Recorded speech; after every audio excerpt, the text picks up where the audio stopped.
Relationships are built on trust, respect, and mutual care, but sometimes even the strongest relationships can be shaken to the core by betrayal.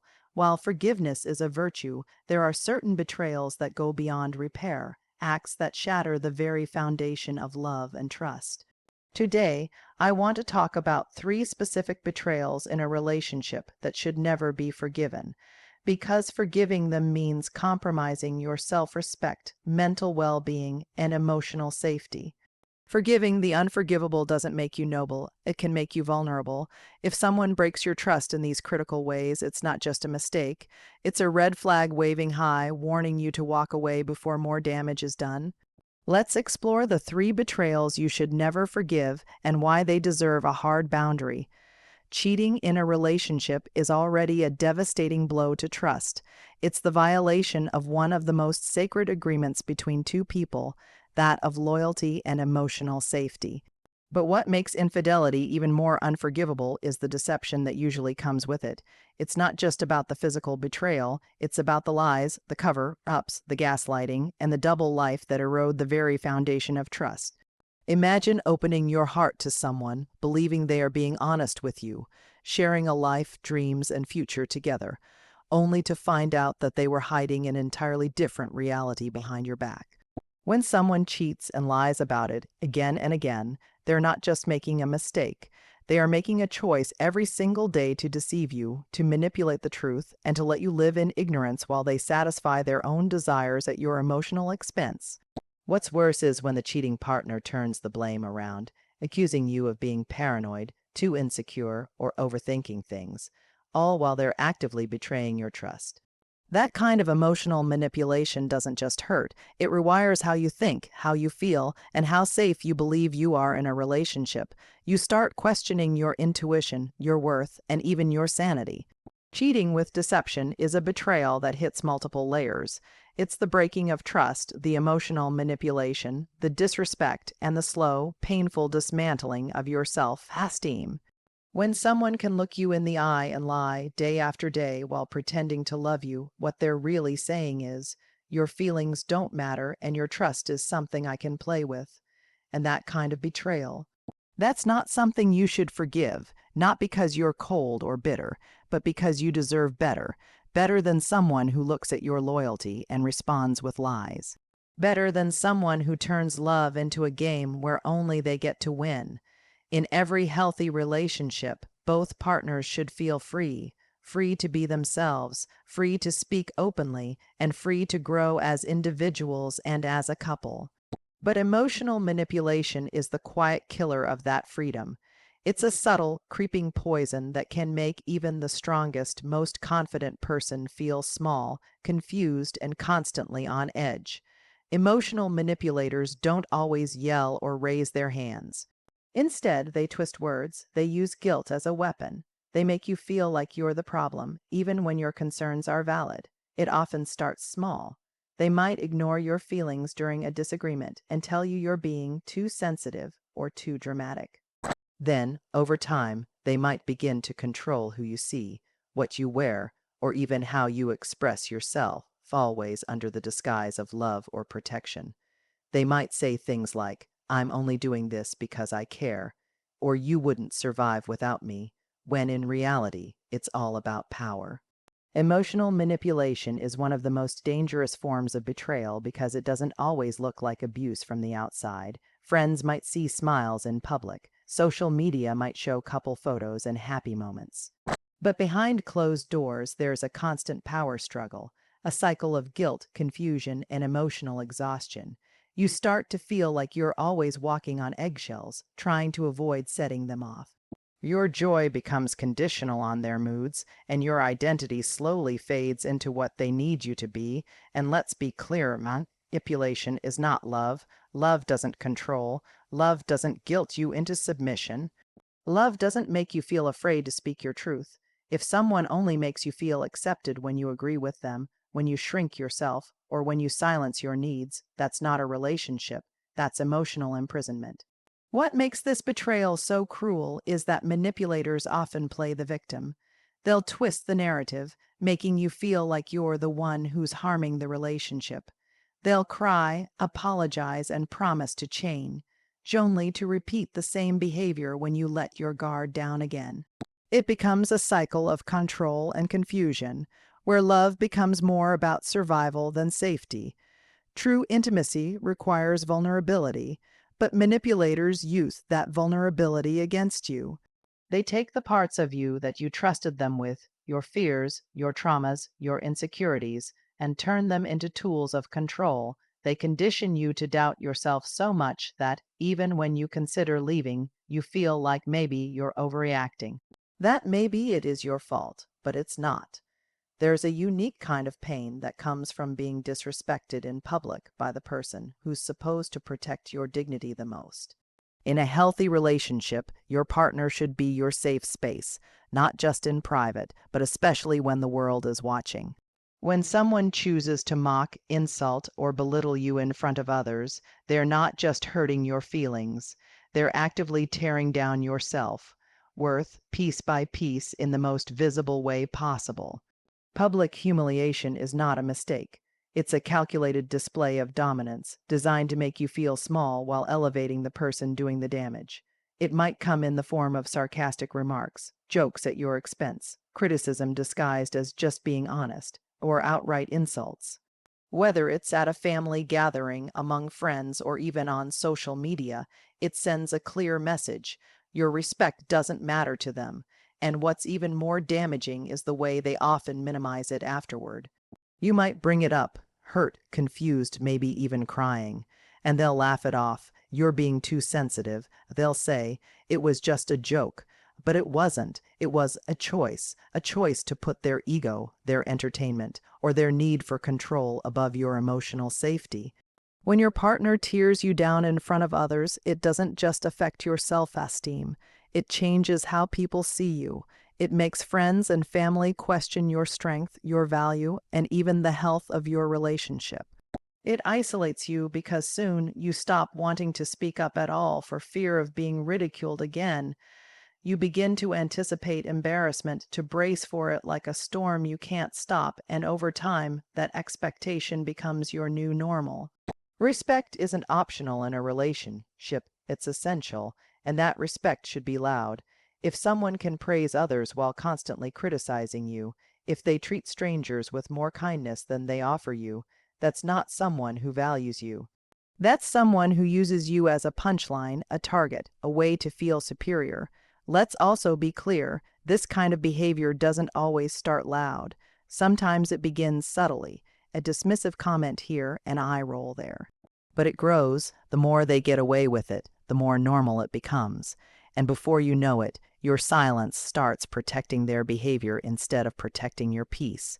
No one deserves to feel embarrassed, invalidated, or degraded by the person who claims to love them. Public humiliation is never about love, it's about control. And when someone chooses to disrespect you publicly, they're showing the world exactly how little they value your presence, your voice, and your dignity. Trust is not built in a single moment. It's built over time through consistency, honesty, and transparency. And when someone lies repeatedly, or worse, lives a double life, they're not just breaking your trust. They're rewriting reality, leaving you to live in a false version of your own relationship. This kind of betrayal is more than dishonesty. It's psychological warfare disguised as love. Consistent lying isn't always about massive secrets. Sometimes it's about the small lies that build up, where they were, who they were with, what they were doing, or why they suddenly changed their phone password.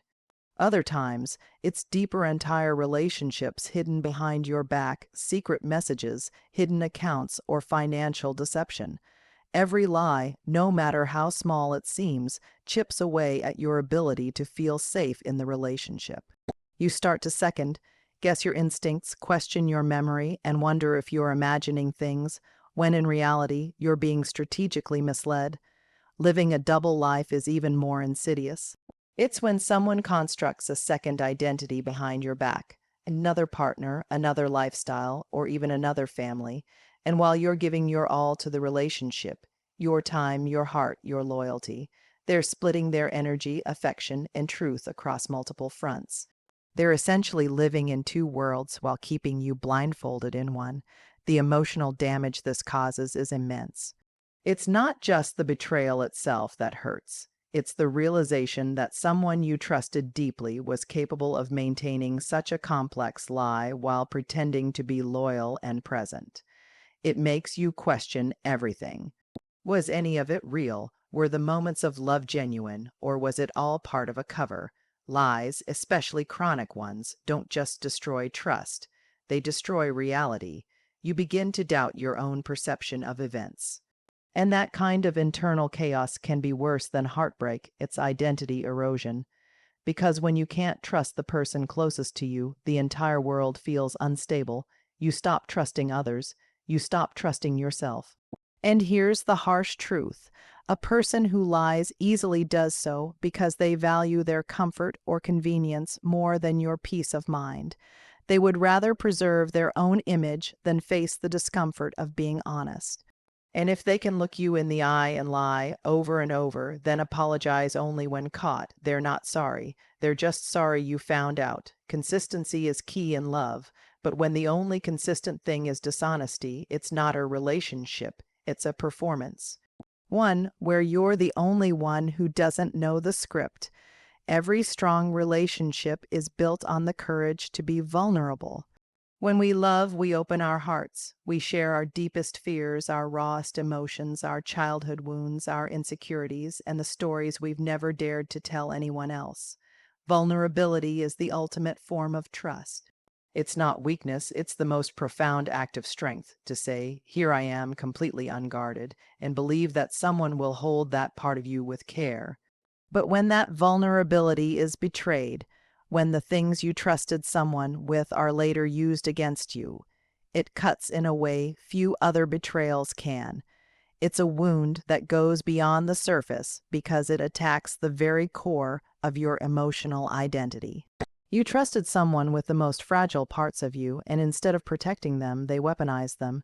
Maybe you opened up about your fear of abandonment, and they later throw it in your face during a fight, saying, "This is exactly why no one stays with you." Maybe you told them about a past trauma, and they mock it, diminish it, or use it as ammunition to win an argument. Or maybe they took your insecurities about your body, your self, worth, your failures, and turned them into jokes, jabs, or control mechanisms.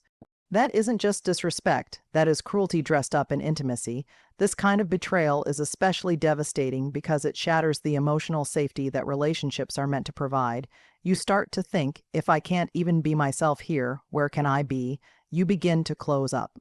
You second, guess sharing how you feel. You start building emotional walls, not just with that person, but with everyone. The person who should have been your safe haven has now become the reason you don't feel safe at all.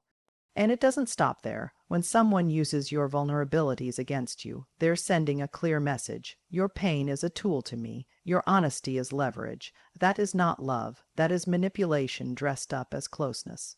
It's an exploitation of your trust. They didn't just break your heart. They broke the quiet agreement that love means protecting what's sacred, not destroying it. The effects linger long after the relationship ends. You may find yourself guarding your emotions, downplaying your pain, or pretending you're okay just to avoid giving anyone something they could later use to hurt you. You lose not just trust in others, but trust in your own ability to choose who deserves your openness. Real love never punishes you for being real. Real love honors vulnerability. It listens, it protects, and it stands as a shield, not a sword. When someone betrays that, they're not just failing as a partner. They're failing at the most basic human responsibility to handle another person's heart with care. There is no betrayal more dangerous, more damaging, or more inexcusable than abuse in a relationship. Abuse is not a mistake. It's not a bad day. It's not a sign of passion or a moment of losing control. Abuse, whether physical, verbal, or emotional, is a deliberate choice to harm, to intimidate, to dominate, and to silence. And no amount of love, loyalty, or forgiveness can justify staying in a space where your safety is compromised. Let's start with physical abuse, the kind that leaves visible scars. When someone raises a hand to hurt you, it's not just about the act itself, it's about the fear it plants. The fear of when it will happen again, the anxiety that builds at every small conflict, the constant need to tiptoe around someone who has made their anger your responsibility. No one, no matter how much they say they love you, has the right to put their hands on you in violence. That is not love, that is control through fear. Then there's verbal abuse, words that cut deeper than any bruise, being called worthless, stupid, ugly, crazy, or any number of dehumanizing names over and over again wears down your identity. It makes you question your worth, your intelligence, your very place in the world. Verbal abuse is often minimized by outsiders, brushed off as just words. But the reality is, those words echo in your head long after they've been spoken. They build a prison in your mind, one that convinces you that you can't do better, that no one else will love you, and that you somehow deserve this treatment. And then there's emotional abuse, the most silent, subtle, and sinister of them all. Emotional abuse is when someone manipulates you, isolates you, controls your actions, or plays with your emotions in a way that leaves you constantly confused and anxious. It's being made to feel guilty for having boundaries. It's being told your reactions are too much when, in reality, they're entirely valid.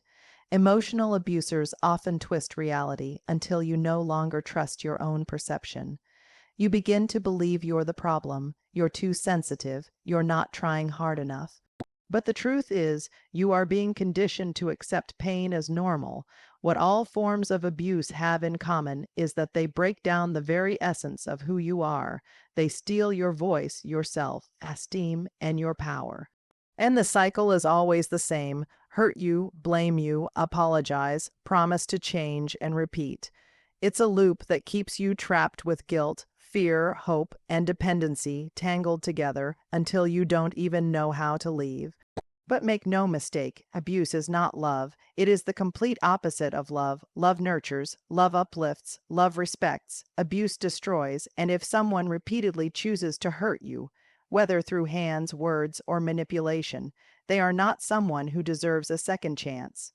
They are someone who deserves distance. Too often, victims are told to forgive and move on, or worse, to be patient. They'll change. But what needs to be made crystal clear is this: your safety is non-negotiable. No apology, no excuse, and no history together is worth staying in a space that puts your body, mind, or spirit in danger. Abuse is never the victim's fault. The responsibility lies 100% with the abuser. And staying silent only feeds their power. Speaking up, stepping away, and choosing yourself is not weakness, it's survival. So if you've been through any of these betrayals, if you've endured deception, manipulation, humiliation, or abuse, know this: your pain is valid and your healing is your right. Forgiveness is a personal journey, but some betrayals cross a line so deep that they do not deserve to be excused, normalized, or welcomed back into your life. You are not bitter for walking away. You are not cold for setting boundaries. You are brave for choosing self-respect over broken loyalty, because the moment someone betrays your trust in any of these ways, they are showing you exactly who they are, and you must believe them the first time. Love is not supposed to break you. It's supposed to build you. So never be ashamed of leaving behind the people who couldn't love you the right way. Protect your heart, guard your peace, and above all, never forgive the betrayals that tried to convince you that you were unworthy of the love you give so freely, because you are worthy. You always were.